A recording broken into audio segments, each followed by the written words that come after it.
Hablar de la ciudad de La Plata es hablar de la prenda de unidad nacional, es hablar de la catedral, es hablar del Museo de Ciencias Naturales, es hablar de la Casa de Le Corbusier. Lamentablemente, desde 2013, desde abril específicamente, tenemos que hablar de las trágicas inundaciones. En los últimos años se hicieron obras hidráulicas importantes en la capital bonaerense, pero nosotros nos preguntamos, ¿eso es suficiente? De esto y de otros temas vamos a estar hablando con un representante de la Asamblea de Inundados de La Plata. Luciano Pugliese, del espacio de Asamblea de Inundados, del espacio de Inundados de La Plata. ¿Qué tal? ¿Cómo te va? Muy bien, buenas Muy bien. tardes. Sí, sí. Bueno, tiempos para reflexión, ¿no?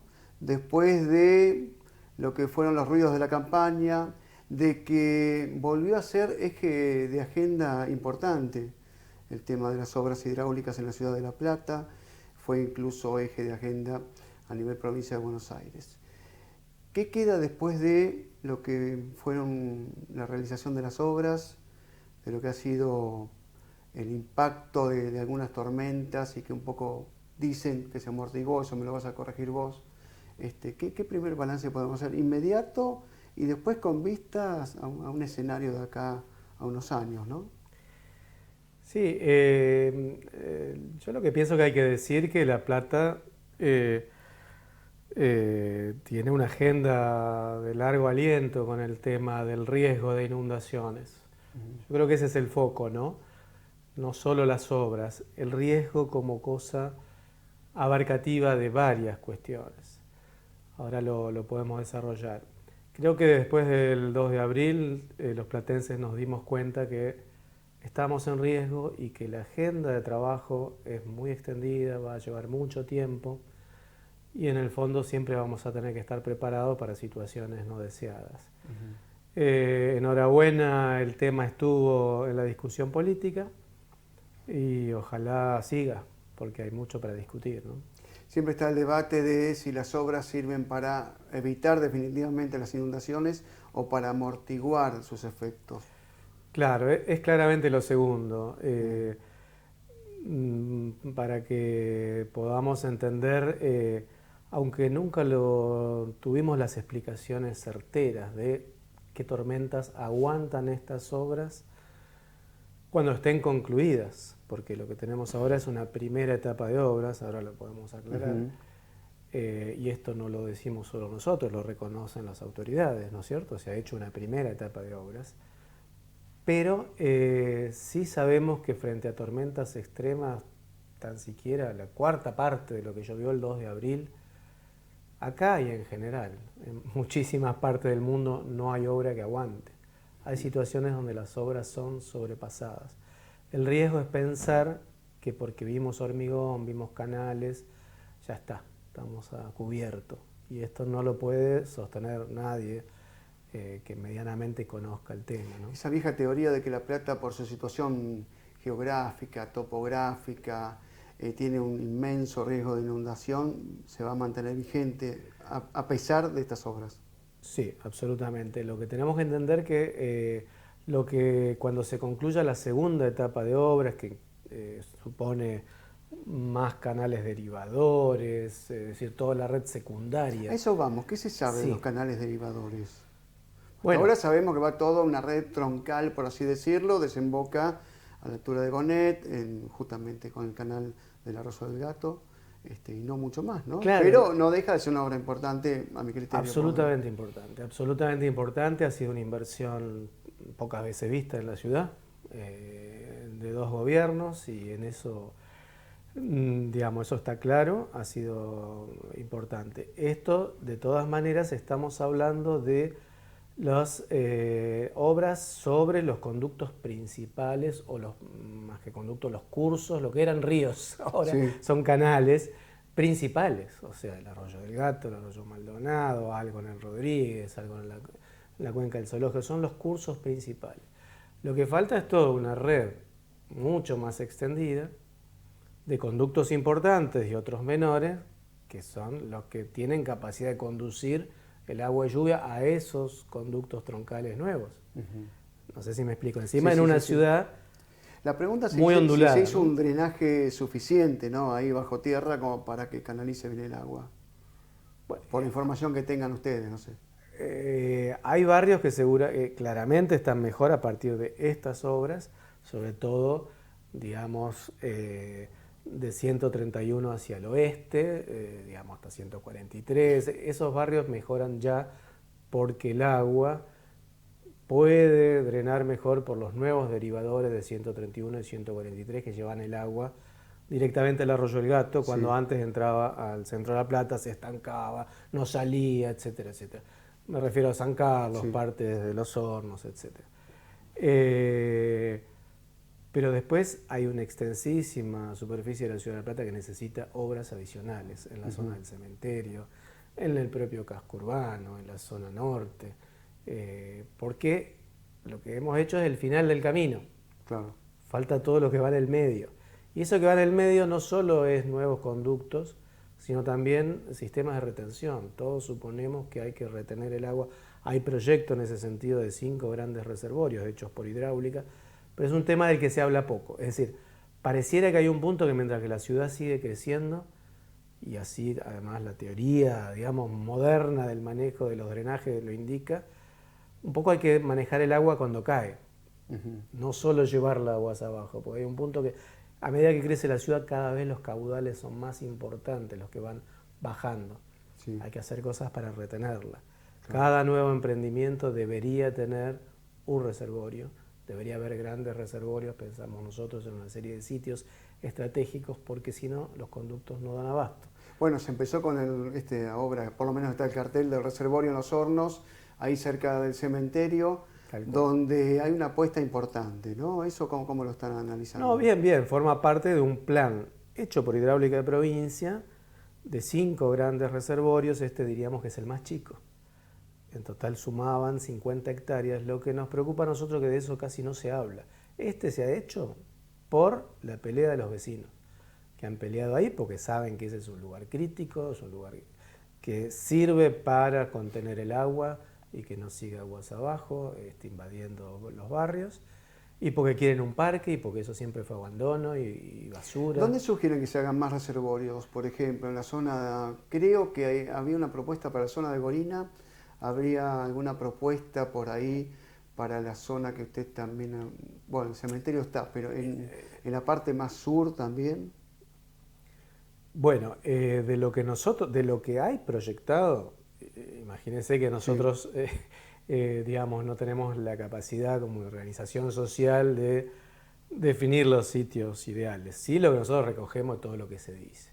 Y de lo que hay más informaciones de la Cuenca del Gato. Del resto no podemos jugarnos. De la Cuenca del Gato hay previsto este reservorio de la zona del regimiento, que en definitiva es toda agua que va para el Gato, o sea, eso es la gran cuenca del Gato. Hay unos muy grandes previstos en lo que son los 2 arroyos Pérez, o sea, en Los Hornos, una zona muy crítica, y hay 2 o 3 que hemos tenido noticia y hemos visto los proyectos de que ahí deberían hacerse.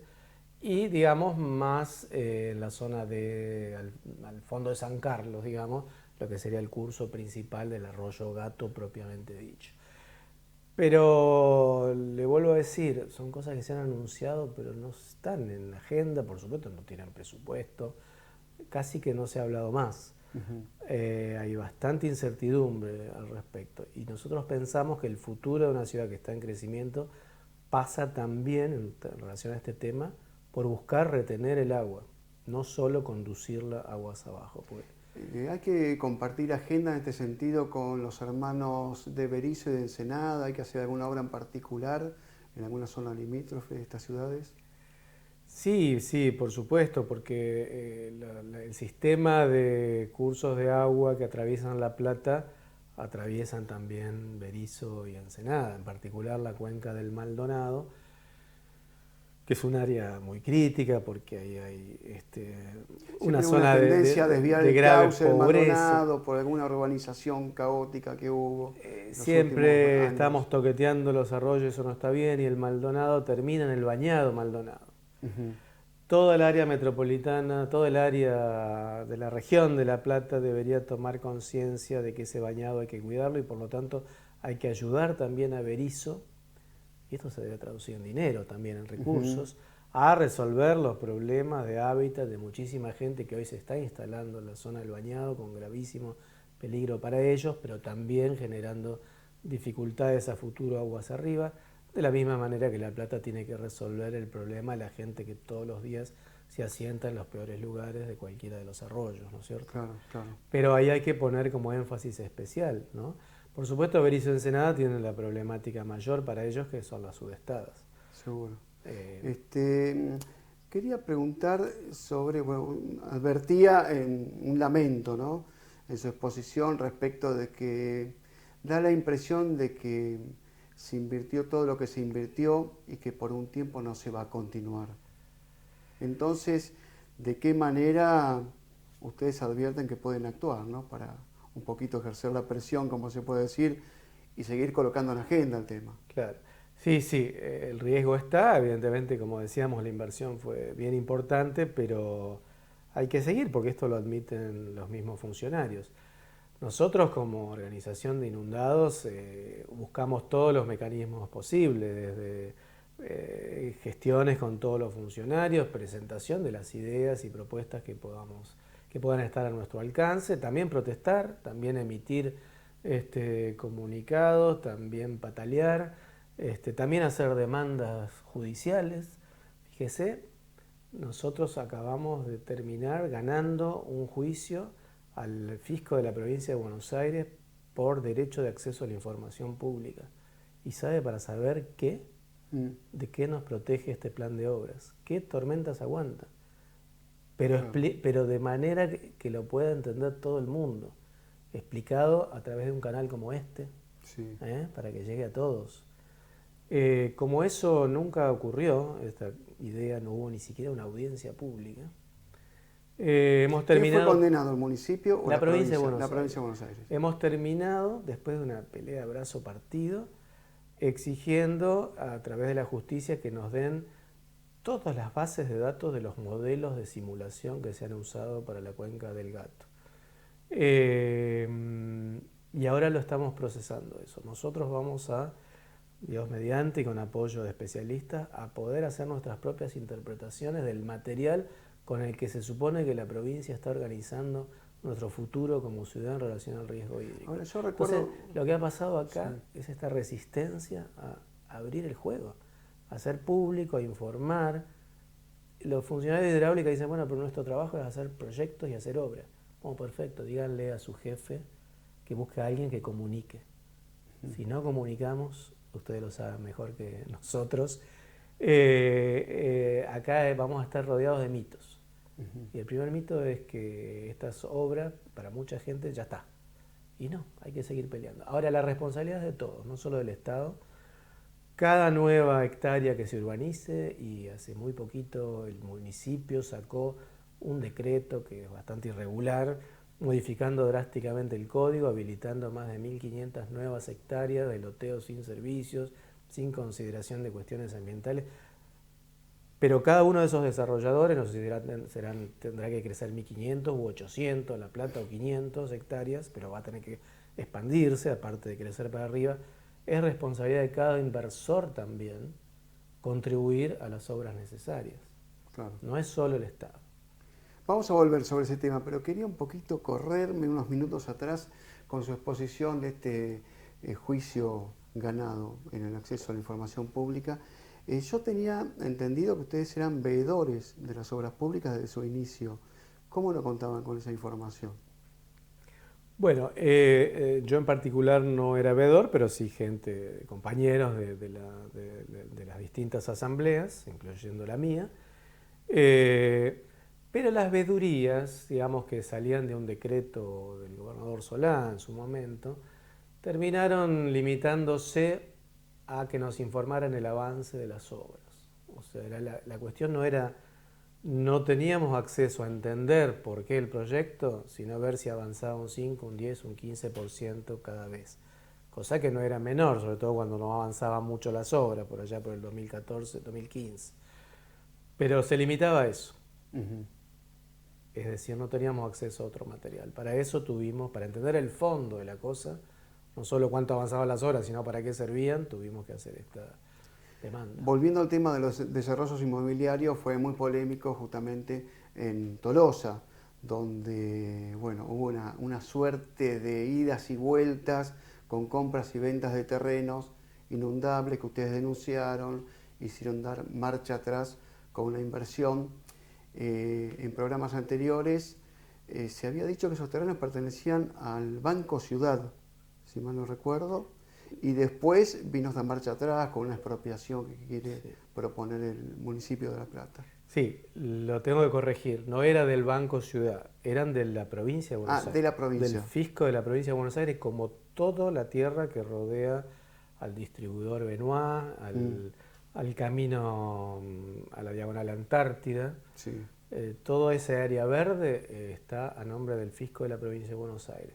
Hubo una torpeza mayúscula. O sea, algún burócrata mirando los planos se dejó confundir porque parecía que había como una especie de sobrante que toda la vida fue parte del parque, o sea, un triangulito que ampliaba un poquito el parque lineal que acompaña a la diagonal Antártida, Sí. con unos árboles espectaculares que toda la vida fue parque.